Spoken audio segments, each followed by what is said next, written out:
Learners, we wish you all very bright and prosperous future. Let's start with a very important topic, Himachal की प्रमुख नदियाँ.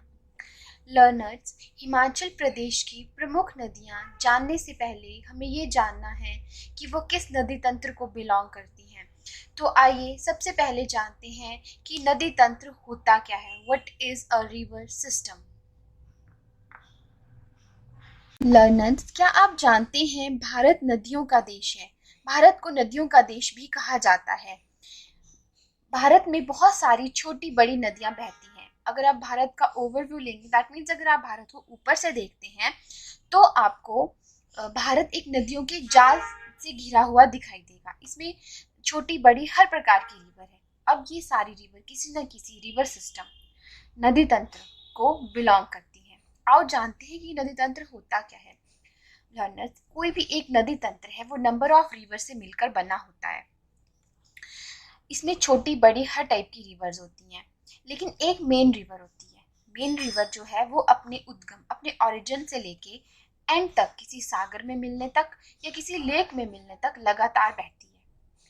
और अपने root में जो जो मेन रिवर है उसका जो रूट है, उसके ओरिजिन से लेके किसी सागर या लेक में मिलने तक पॉइंट टू पॉइंट छोटी छोटी रिवर्स या बड़ी रिवर जो है उसे ज्वाइन करती रहती है एज अ ट्रिब्यूटरी. ठीक है, तो इसे एक नदी तंत्र कहा जाता है. अब भारत में जो नदी तंत्र है उन्हें दो वर्गों में बांटा गया है. एक हिमालय से निकलने वाली नदियां और एक प्रायद्वीपीय नदियां. जो हिमालय से निकलने वाली नदियां हैं उसके अंतर्गत तीन नदी तंत्र आते हैं. सिंधु नदी तंत्र, गंगा नदी तंत्र, ब्रह्मपुत्र नदी तंत्र.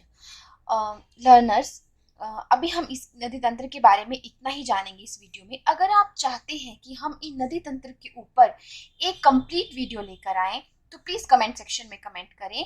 अब हम सिर्फ हिमालय से निकलने वाली नदियों के बारे में पढ़ेंगे, क्योंकि हमारा हिमाचल जो है वो हिमालय की गोद में बसा है. तो उसमें बहने वाली जो नदियां हैं वो हिमालय से निकलने वाली नदियों के नदी तंत्र के अंडर आती है. तो स्टार्ट करते हैं हम अपना मेन टॉपिक, हिमाचल प्रदेश की प्रमुख नदियां. होप आप सबको नदी तंत्र समझ में आ चुका है.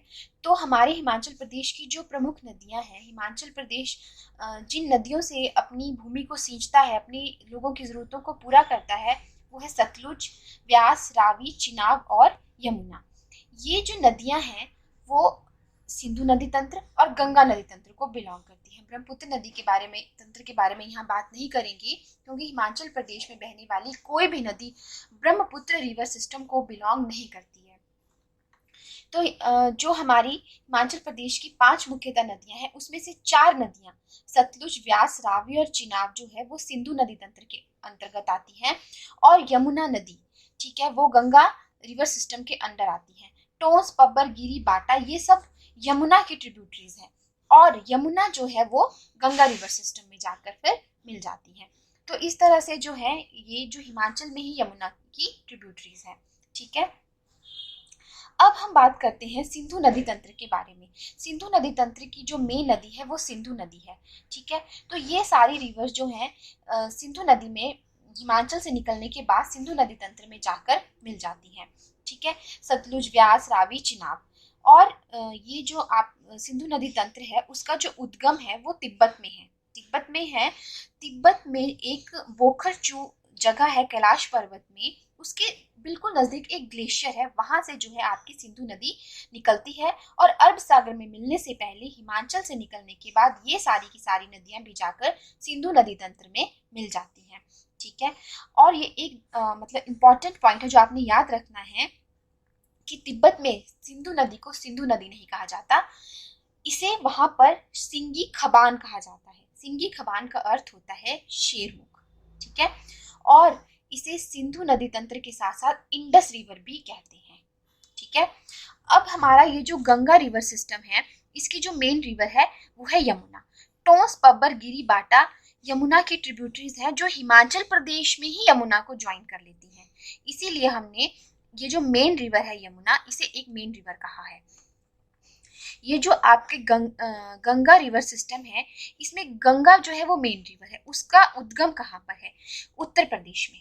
उत्तर प्रदेश में गौमुख जो है आपका एक ग्लेशियर है गंगोत्री नामक जगह पर, उसके समीप इसका जो है वो उद्गम है। ठीक है, अब देखो यहाँ मेन एक नोट करने वाली बात है कि जो सिंधु नदी तंत्र के अंडर जो सिंधु नदी है उसका उद्गम भारत में ना होकर भारत से बाहर तिब्बत में है, और गंगा रिवर सिस्टम का जो उद्गम है वो भारत में ही है, उत्तर प्रदेश में। ठीक है, एक क्वेश्चन बन जाता है इस तरह से भी एग्जाम में कि जो ये नदियां हैं ये किस नदी तंत्र को बिलोंग करती है, या ये जो है इनमें से किस नदी का जो नदी तंत्र है वो जो है भारत से उसका उद्गम भारत के बाहर है। ठीक है, तो आपने ये पॉइंट लर्न करके याद करके रखना है। लर्नर्स, तो हमने अभी बात की कि हिमाचल प्रदेश की प्रमुख नदियां तथा उनकी सहायक नदियां सिंधु नदी तंत्र व गंगा नदी तंत्र का हिस्सा है। अब जो हमारी प्रमुख नदियां हैं सतलुज, व्यास, रावी, चिनाब, यमुना, हम उनके उद्गम स्थल के बारे में पढ़ेंगे। ठीक है, सतलुज, सतलुज का जो उद्गम है वो भारत से बाहर जो है वो तिब्बत में कैलाश पर्वत की जो मानसरोवर झील है उसके रकसताल से है। ठीक है, वहाँ के जो इसका स्थानीय नाम है वो लोंगछेन है, लोंगछेन, खवाया जंगती है और मुक्सांग है। ठीक है, व्यास, व्यास हमारी जो रिवर है उसका जो उद्गम स्थान है वो डिस्ट्रिक्ट कुल्लू में मनाली जो है वहां पे रोहतांग दर्रा है जिसे पुराने टाइम में भृगुतुंग कहा जाता था, वहां से है। रावी नदी का जो उद्गम है, रावी नदी का उद्गम जो है वो बड़ा भंगाल कांगड़ा से है। चिनाब नदी का जो उद्गम है, ये चिनाब जो है चंद्र व भाका दो नदियों के संगम से बनती है। तांदी में ये दोनों नदियां मिलती हैं और चिनाब नदी का निर्माण करती हैं। तांदी जो है वो 12 लच्चर दर्रे के समीप है। यमुना, यमुना जो है यमुनोत्री उत्तराखंड में कालिंद पर्वत से निकलती है। लर्नर्स, इस चार्ट में एक समझने वाली बात है कि जो सतलुज नदी है उसका उद्गम जो है वो भारत में ना होकर भारत से बाहर है। हमारी जो 3 नदियां हैं व्यास, रावी, चिनाब, इनका उद्गम हिमाचल में ही है, हिमाचल से बाहर नहीं है। और यमुना का जो है वो हिमाचल से बाहर भारत में है, ये भारत से बाहर है, ये भारत में है, और ये तीनों का उद्गम हिमाचल में ही है। इन तीनों का जो उद्गम हिमाचल में है इसका डिस्ट्रिक्ट कुल्लू से हिमाचल है उद्गम है, इसका डिस्ट्रिक्ट कांगड़ा से उद्गम है, और इसका डिस्ट्रिक्ट लाहौल स्पीति से उद्गम है। ठीक है लर्नर्स, तो ये जो चार्ट है इसमें कुछ पॉइंट्स जो मैंने अभी आपको बताए हैं इनको भी आपने कुछ इस चार्ट को कुछ इस तरीके से आपने लर्न करना है। सिर्फ इनके उद्गम ही नहीं, इनके उद्गम की जो हल्की सी डिटेल है डिस्ट्रिक्ट वाइज, कौन सी नदी जो है वो हिमाचल से बाहर है, हिमाचल में है, भारत से बाहर है, इन पॉइंट्स को भी आपने समझने और लर्न करने की कोशिश करनी है। तो लर्नर्स, नेक्स्ट है हमारे पास एक टेबल जिसमें आपकी नदियों के सतलुज, व्यास, रावी, चिनाब, यमुना, इनके प्राचीन नाम दिए हैं, वैदिक और संस्कृत। और एक ट्रिक है हमारे पास जिससे आप इजीली याद रख सकते हैं, कोई कंफ्यूजन आपको नहीं होगा कि वैदिक और संस्कृत नाम क्या है और किसके हैं। ठीक है, बहुत कंफ्यूजन हो जाता है कई बार इन चीज़ों में, तो ठीक है आओ सीखते हैं। सतलुज, व्यास, रावी, चिनाब, यमुना। सतलुज का वैदिक नाम शतुद्री और संस्कृत नाम शतुद्रु है। व्यास का वैदिक नाम अर्जिकिया और संस्कृत नाम विपाशा है। रावी का वैदिक नाम पुरुषनी और संस्कृत नाम इरावती है। चिनाब का वैदिक नाम अस्किनी और संस्कृत नाम चंद्रभागा है। यमुना का वैदिक नाम कालिंदी है। लर्नर्स, ये एक ट्रिक है जिसकी हेल्प से हम याद रख सकते हैं कि किसका क्या नाम है। लर्नर्स, आप थोड़ा सा ध्यान से सुनिए। सतलुज जो है उसके लिए ट्रिक है, सतलुज को लगी सर्दी। ठीक है, सतलुज को लगी सर्दी, सर्दी से आपका शतुद्री बनता है और सर्दी से आपने शतुद्रु याद रखना है। सतलुज को सर्दी लगी, सर्दी से शतुद्री और शतुद्रु बनता है। अब लर्नर्स, आपको कंफ्यूजन हो जाएगा कि वैदिक और संस्कृत नाम कैसे याद रखेंगे, शतुद्री वैदिक है या शतुद्रु वैदिक है। तो लर्नर्स, आपने याद रखना है वैदिक में भी दी आता है और शतुद्री में भी दी आता है। ठीक है, तो शतुद्री एक वैदिक नाम है और जो बच गया वो संस्कृत नाम है। ठीक है, उसके बाद लर्नर्स नेक्स्ट है व्यास। व्यास ने अर्ज किया है विपाशा के लिए। अर्ज किया से बनता है अर्ज किया, अर्जिकिया, और विपाशा विपाशा। जो अर्ज किया है अर्ज किया वो उसका वैदिक नाम है और विपाशा जो है संस्कृत है। इन तीन के लिए आपने ट्रिक जो भी आप लर्न कर रहे हो उसमें आपने याद रखना है जो पहले आ रहा है वो वैदिक है और जो बाद में आ रहा है वो संस्कृत है। वैसे देखो रावी के लिए, रावी नामक पुरुष ने इरावती से शादी की। पुरुष से आपने पुरुषनी याद रखना है और इरावती तो इरावती है। फिर वही जो पहले आ रहा है वो वैदिक है, जो बाद में आ रहा है वो संस्कृत है। नेक्स्ट है चिनाब। चिनाब आसानी से चंद्रा को ले भागा। आसानी से अस्किनी, चंद्रा को ले भागा से चंद्र भागा। अगेन ये आपका वैदिक नाम है और जो बाद में आ रहा है वो संस्कृत नाम है। ठीक है लर्नर्स। यमुना, यमुना ने काली बिंदी लगाई। काली बिंदी से बनता है कालिंदी और यमुना का जो वैदिक नाम है वो कालिंदी है। ठीक है लर्नर्स, इन दो में आपको इसका तो वैदिक ही नाम है, संस्कृत है ही नहीं। सतलुज का जो आपका संस्कृत और वैदिक में आपको ट्रिक बता दी है दिवाली, और बाकी तीन जो बचते हैं उसमें जो फर्स्ट है वो आपको याद रखना है कि वैदिक नाम है और जो सेकंड नंबर पे है वो विपाशा है। साथ ही साथ आपको ये सेंटेंस कुछ याद रखने पड़ेंगे और हार्डली ये 2 या 3 बार माइंड में अगर आप 1-2 बार रीड करते हो तो ये बहुत इजीली याद हो जाते हैं। ठीक है, और आपको एग्जाम में कोई कंफ्यूजन नहीं होता कि कौन किसका नाम है, वो इजीली आप विद इन अ सेकेंड एक टिक मार देते हो कि इसका आंसर ये होगा। नेक्स्ट हम आपके लिए लेकर आए हैं एक कंप्लीट टेबल जिसपे सतलुज के जो मेन रिवर्स हैं उनके बारे में एक कंप्लीट इन्फॉर्मेशन है। ये क्विक रिवीजन के लिए है, एग्ज़ाम में आप जाने से पहले इस पर क्विक रिवीजन दे सकते हैं आपको। एकदम से जो भी इसके रिवर से रिलेटेड इन्फॉर्मेशन है वो इस टेबल में मैक्सिमम है दी हुई।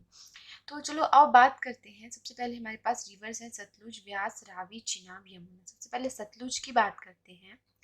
सतलुज का वैदिक नाम है शतुद्री, संस्कृत नाम है शतुद्रु। और इसके लिए एक ट्रिक आपको हमने दी है, सतलुज को लगी सर्दी, सर्दी से आपने शतुद्री और शतुद्रु बनाना है। उसके बाद है आपकी जो सतलुज की टोटल लेंथ है, टोटल जो इसकी लेंथ है वो है 1448 किलोमीटर्स, लेकिन एचपी में ये सिर्फ 320 किलोमीटर जो है इसका ट्रैक है। ये एरिया मतलब जो है ये ओनली जो लेंथ है ये 320 किलोमीटर्स कवर करती है। कैचमेंट एरिया कितना है? 20,000 स्क्वायर किलोमीटर इसका कैचमेंट एरिया है। उसके बाद बात करते हैं कि सतलुज नदी का उद्गम कहाँ से होता है। सतलुज नदी का उद्गम जो है वो आप जो है इसका उद्गम जो है आपका भारत के बाहर है। कैलाश पर्वत पे मानसरोवर झील जो है उसके पास रकसताल है, वहां से जो है तिब्बत से इसका उद्गम है। अब ये हिमाचल में कहाँ से प्रवेश करती है? शिवकी दर्रा, डिस्ट्रिक्ट किन्नौर। डिस्ट्रिक्ट किन्नौर में शिवकी दर्रा से ये हिमाचल में प्रवेश करती है और भाखड़ा को छोड़कर पंजाब में चली जाती है। दैट मीन्स भाखड़ा से जो है जहाँ पर एक बांध भी है उसको छोड़कर वहां से जो है ये फिर किस स्टेट में चली जाती है? पंजाब में चली जाती है। ठीक है, अब हम जो है लर्नर्स इसकी जो है सहायक नदियां क्या है। इसकी जो सहायक नदियां हैं वो है बसपा, स्पीति, स्वान। ठीक है, आपने याद रखना है इसकी सहायक नदियां हैं बसपा, स्पीति, स्वान। उसके बाद हमारी सहायक खड्ड कौन सी है? जो हमारी सतलुज नदी की सहायक खड्ड है नोगली खड्ड। ठीक है, इसके किनारे शहर कौन कौन से बसे हैं? नामगिया, कल्पा, रामपुर, तत्तापानी, बिलासपुर। ये सारे जो शहर हैं, ये जो एरियाज हैं, ये सतलुज नदी के किनारे बसे हुए हैं। क्वेश्चन आता है कि रामपुर किस नदी के किनारे बसा है, तत्तापानी किस नदी के किनारे बसा है, बिलासपुर किसके किनारे बसा है, नामगिया, कल्पा, ये कुछ भी आ सकता है। पुल, सतलुज नदी पर गंभर पुल, तत्तापानी पुल, कंदरौर पुल, सलापड़ पुल, लुहरी पुल, बांगत पुल, ये सारे बांगतू पुल, ये सारे बने हुए हैं। ठीक है, जैसे कि आपको पता है कंदरौर पुल एशिया का सबसे ऊंचा पुल है, वो भी इसी नदी पर बना है। बांध, भाखड़ा नंगल प्रोजेक्ट, नाथपा जागड़ी प्रोजेक्ट, कोल डैम जो है वो सारे सतलुज नदी पर बने हैं। ठीक है, नेक्स्ट है हमारे पास विपाशा, व्यास। व्यास नदी का जो वैदिक नाम है वो अर्जिकिया है और इसका संस्कृत नाम विपाशा है। इसके लिए जो ट्रिक है वो है व्यास ने अर्ज किया है विपाशा के लिए। तो आपने ये ट्रिक लर्न करनी है, इसको समझना है, अभी हमने पीछे समझाई है। उसके बाद आपका है टोटल लेंथ। इसकी टोटल लेंथ 460 किलोमीटर है और इसकी लेंथ इन एचपी जो है वो 256 किलोमीटर है। कैचमेंट एरिया जो है 12,000 स्क्वायर किलोमीटर है। व्यास का उद्गम जो है वो कुल्लू डिस्ट्रिक्ट में मनाली में रोहतांग दर्रा से है और ये मिर्थल के पास कांगड़ा को छोड़कर जो है वो आपकी अदर स्टेट में चली जाती है। ठीक है, इसकी जो आपकी सहायक नदियां हैं बनेर, बाणगंगा, लूनी, पार्वती, सैंज तीर्थन, हारला, उल। ठीक है, इसके सहायक खड्ड हैं बेकर, सोन, ज्यूणी, चक्की खड्ड। इसके किनारे बसे शहर हैं मनाली, मंडी, कुल्लू, पंडोह, नदौन, सजानपुर, देहरा, गोपीपुर। इन पर पुल कौन से बने हैं? नंदौन पुल, देहरा गोपीपुर पुल। बांध कौन से हैं? पौंग बांध, पंडोह बांध, लारजी। नेक्स्ट रिवर है हमारे पास रिवर रावी। इसका वैदिक नाम पुरुषनी, संस्कृत नाम इरावती। इसकी ट्रिक है रावी नामक पुरुष ने इरावती से शादी की। टोटल लेंथ जो है वो 720 किलोमीटर है। लेंथ इन एचपी 158 किलोमीटर है। कैचमेंट एरिया जो है इसका वो 5451 स्क्वायर किलोमीटर है। रावी का उद्गम जो है बड़ा बंगाल कांगड़ा में है और ये छोड़ती है खैरी में जो है वो मतलब चंबा से ये जो है ये अदर स्टेट में चली जाती है, जम्मू कश्मीर में। तो खैरी नामक जगह से ये चंबा को छोड़ देती है। उसके बाद इसके जो आपकी सहायक नदियां हैं बांदल, तांतागिरी, छतरानी, सियूल, साल, बुढ़िल, बलजेड़ी, चिरचिंड, ये सारी जो है इसकी सहायक नदियां हैं। ठीक है, सहायक खड्ड बुहल, ओबरी, मंगला, साल, बैरा, तुंडा, चनेड़ खड्ड, ये सारी इसकी सहायक खड्ड है। इसके किनारे चंबा, भरमौर जैसे शहर बसे हैं। राख पुल, खड़ा मुख पुल जो है वो आपका रावी नदी पे है। वेरी इंपॉर्टेंट कि राख पुल बहुत जगह पूछा जाता है कि राख पुल किस नदी पर है। बांध चमेरा प्रोजेक्ट जो है वो रावी नदी पर बना हुआ है। नेक्स्ट है हमारे पास चिनाब। इसका वैदिक नाम अस्किनी है, संस्कृत नाम चंद्रभागा है। इसकी जो हमारी ट्रिक है वो है चिनाब आसानी से चंद्रा को ले भागा। ठीक है, इसकी टोटल लेंथ 1200 स्क्वायर किलोमीटर है, लेकिन एचपी में ये सिर्फ 122 किलोमीटर बहती है। इसका जो कैचमेंट एरिया है वो 7500 स्क्वायर किलोमीटर है। उद्गम जो है वो चंद्रभागा का वो तांदी के पास है। तांदी में चंद्र जो है वो चंद्रताल लेक से और जो भागा है वो सूरजताल लेक से आकर जो है तांदी में मिल जाती है। उसके बाद ये एक नदी का रूप ले लेती है जो कि बन जाती है चिनाब। ये छोड़ती कहाँ से है? ये सांसरी नाला से चंबा को छोड़कर कश्मीर में प्रवेश कर जाती है। ठीक है, ये खैरी से करती है, चंबा को छोड़ती है, ये सांसरी नाला से छोड़ती है। इसकी जो ट्रिब्यूटरीज हैं, जो इसकी सहायक नदियां हैं वो है चंद्रा और भागा। इसकी कोई खड्ड अभी यहाँ पे हमारे पास नहीं है जो इसकी सहायक खड्ड है। इसके किनारे बसा शहर तांदी है। उसके बाद आते हैं हम यमुना के ऊपर। यमुना का जो वैदिक नाम है वो है कालिंदी। इसकी ट्रिक है यमुना ने लगाई काली बिंदी। इसका जो आपका टोटल लेंथ है इन किलोमीटर्स वो 1525 किलोमीटर है, लेकिन एचपी में ये सिर्फ 22 किलोमीटर बहती है। इसका जो कैचमेंट एरिया है वो 2320 किलोमीटर स्क्वायर किलोमीटर है। उद्गम कालिंद पर्वत यमुनोत्री। ठीक है, यमुनोत्री के कालिंद पर्वत से इसका जो है वो उद्गम है। ये खोदरी मांजरी के पास जो है वो हिमाचल में प्रवेश करती है और ताजेवाला में छोड़कर हरियाणा में प्रवेश कर जाती है।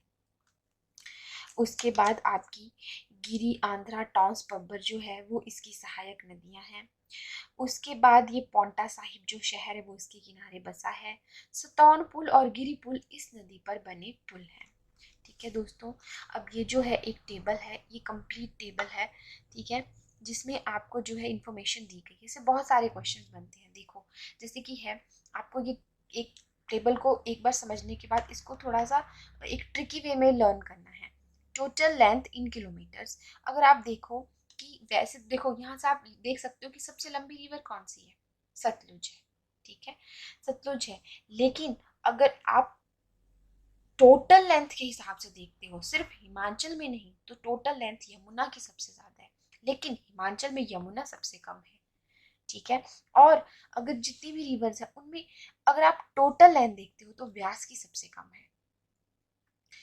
एचपी में सतलुज की सबसे ज्यादा लेंथ है, यमुना की सबसे कम है। लेकिन इन रिवर्स की अगर आप टोटल लेंथ के बारे में बात करते हो तो सबसे ज्यादा यमुना की है और सबसे कम व्यास की है। ठीक है, कैचमेंट एरिया जो है वो सबसे ज्यादा सतलुज का है और सबसे कम जो है वो यमुना का है। उसके बाद हम देखते हैं कि जो उद्गम है, आप देखो कि जो आपकी सतलुज रिवर है उसका उद्गम भारत के बाहर है। ठीक है, हमारी जो 3 रिवर्स हैं व्यास, रावी, चीनाब, उनका उद्गम भारत में ही है और हिमाचल में ही है। यमुना का उद्गम भारत में है लेकिन हिमाचल से बाहर है। ठीक है, क्वेश्चन अगेन आपके पास आ सकता है कि इनमें से किस रिवर का उद्गम जो है वो हिमाचल में है। रिवर्स दी होंगी 4, आपको एक टिक करनी होगी, या किसी भी तरह से इसमें से किस रिवर का उद्गम हिमाचल के बाहर है, भारत के बाहर है। कोई भी क्वेश्चन बन सकता है। ठीक है, डिस्ट्रिक्ट वाइज पूछा जा सकता है आपसे कि आप जो है वो आपकी जो सतलुज रिवर है वो किस डिस्ट्रिक्ट में सबसे पहले हिमाचल के एंटर करती है, किस डिस्ट्रिक्ट से छोड़ती है। ठीक है, सारी रिवर्स के लिए क्वेश्चन बन सकते हैं, किस डिस्ट्रिक्ट से एंटर करती है, किस डिस्ट्रिक्ट से छोड़ती है। कांगड़ा में किस जगह से छोड़ती है, मिर्थल से छोड़ती है। मनाली में रोहतांग दर्रा में कुल्लू डिस्ट्रिक्ट से एंटर होती है, कांगड़ा से छोड़ती है। लेकिन पर्टिकुलर किस पॉइंट से एंटर इसका उद्गम है और किस पॉइंट पे छोड़ती है, ये सारे आपने लर्न करनी है। ठीक है, किनारे बसे शहर, ट्रिब्यूटरीज, ये सब कुछ है, ये आपके पुल हैं और ये आपके बांध हैं। Thank you.